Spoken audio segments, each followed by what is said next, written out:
साथियों नमस्कार। पहाड़ का पत्थर आप देख रहे हैं, मैं आपके साथ गिरीश खड़ायत। खानपुर एक बार फिर चर्चा में है। वही खानपुर जहां कुंवर प्रणव सिंह चैंपियन और उमेश कुमार के बीच अदावत हमेशा चलती रही है, लेकिन इस बार विवाद की वजह बने हैं कुंवर प्रणव सिंह चैंपियन के बेटे दिव्य प्रताप सिंह। वो भी अपने आगे अब चैंपियन लगाते हैं, लेकिन सवाल है कि मौजूदा दौर में जो चल रहा है उसके मायने हैं क्या। दरअसल कुंवर प्रणव चैंपियन के बेटे दिव्य प्रताप पर आरोप यह है कि उन्होंने मारपीट की है और उसका एक वीडियो भी सोशल मीडिया पर वायरल हो रहा है। और मारपीट किसी और के साथ नहीं बल्कि उत्तराखंड के पूर्व मुख्य सचिव एस रामास्वामी के बेटे के साथ हुई है। इस मामले में अब पुलिस ने एक्शन कुछ हद तक लिया है।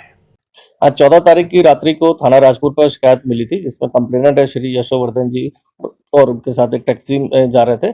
उनके द्वारा शिकायत दी गई कि जब वो राजपुर रोड पर जाखन क्रॉस कर रहे थे तो वहां पर एक गाड़ी जो है एक एसयूवी गाड़ी और एक से पीछे जो है एक स्कॉर्पियो बोलेरो गाड़ी थी, जिसके द्वारा सायरन बजा के उनको ओवरटेक किया गया था।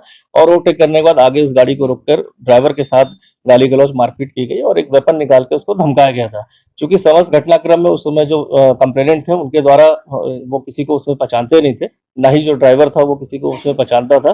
बट उनके द्वारा जो एफआईआर में जो गाड़ी का नंबर दिया गया, इसके आधार पर वहां की सीसीटीवी फुटेज को चेक किया गया और उस गाड़ी के आधार पर गाड़ी के ओनर को ट्रेस किया गया, तो उसमें दिव्य प्रताप का नाम पता चला था जो उस गाड़ी में सवार था। इस तत्काल बाद एक पुलिस टीम द्वारा मुकदमा लिखने के बाद अगले दिन जो इस गाड़ी जो बोलेरो जो चल रही थी, जो सायरन बाजार, जिसमें एक पुलिसकर्मी की बात आई थी कि उसमें सवार था, उस पुलिसकर्मी की पहचान करते हुए पता चला कि वो गनर उनके पिताजी को आवंटित था। इसके आधार पर जो एक रिपोर्ट एसएसपी हरिद्वार को भेजी गई थी, जिस पर तत्काल संज्ञान लेते हुए उन्होंने उसको निलंबित करके विभागीय कार्रवाई प्रारंभ कर दी है। साथ ही इस पूरे प्रकरण पुलिस ने कार्रवाई तो की है, लेकिन सवाल ये उठ रहे हैं कि आखिर दिव्य प्रताप सिंह पर एक्शन क्यों नहीं हुआ। मारपीट की शिकायत जब उनके खिलाफ की गई, तहरीर उनके खिलाफ दी गई, तो फिर कार्रवाई सिर्फ एक गनर पर क्यों हुई। पुलिस जांच की बात कर रही है, भारतीय जनता पार्टी दावा कर रही है कि एक्शन जरूर होगा, नियमों के मुताबिक होगा, लेकिन क्या होगा ये किसी को नहीं पता और कांग्रेस को सवाल उठाने का मौका मिल गया है। देखिए, सबसे पहली बात तो यदि कोई अपराध घटित हुआ है तो कोई रिलैक्सेशन नहीं दिया जा सकता। जितना अपराध उतनी सजा, और पुलिस को अपना काम करना चाहिए। एक अभिभावक के नाते मैं कह सकता हूँ, क्योंकि मेरे भी बच्चे हैं, कि हमको अपने बच्चों को इस राह पर जाने से रोकना चाहिए। एक बेहतर इंसान बना के खड़ा करना चाहिए। अगर कहीं कोई गलती हुई है, गलत राह जा रहे हैं, तो उन बच्चों को की राह ठीक कर उनको सही रास्ता दिखाए।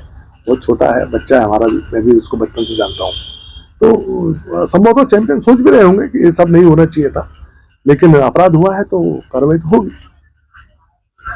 पूर्व विधायक का बेटा जिस तरह से हनक दिखा रहा है सड़कों के ऊपर, गरीब जनता तो छोड़िए, पूर्व मुख्य सचिव के बेटे के साथ हाथापाई, उसके ड्राइवर की कलपट्टी में बंदूक रखना, ये कोई छोटी मोटी घटना नहीं है।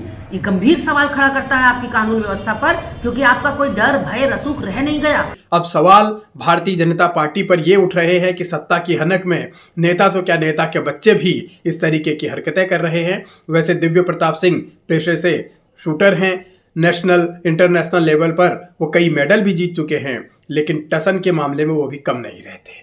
जिसको आम बोलचाल की भाषा में भोकाल कहा जाता है, वो मचाने में वो भी पीछे नहीं रहते। अलग अलग तरीके के स्टाइलिश उनकी फोटोज आती हैं, गनमैन के साथ चलते हैं, अपने पिता के तरह ही वो भी दिखने और चलने की कोशिश करते हैं। लेकिन सवाल है कि जो आरोप चैंपियन पर लगते रहे अक्सर, या जिन विवादों में चैंपियन घिरे रहे, अब उसी राह पर क्या दिव्य प्रताप भी चल पड़े हैं, या फिर कुछ ऐसा हो गया था कि उनको ऐसा करने की नौबत आ गई। आखिर इतनी हनक किस बात की है। अगर कुछ गड़बड़ी हो भी गई थी तो पुलिस थाने में क्यों नहीं गए। तो सवाल कई हो सकते हैं, लेकिन सत्ता की हनक अगर है तो शायद चैंपियन के लिए, चैंपियन परिवार के लिए, उनके सियासी भविष्य के लिए ये एक और बड़ा संकट हो सकता है। अब देखिए आने वाले दिनों में आगे आगे होता है क्या। अभी के लिए इतना ही, लेकिन पहाड़ का पत्थर आप देखते रहिए। नमस्कार।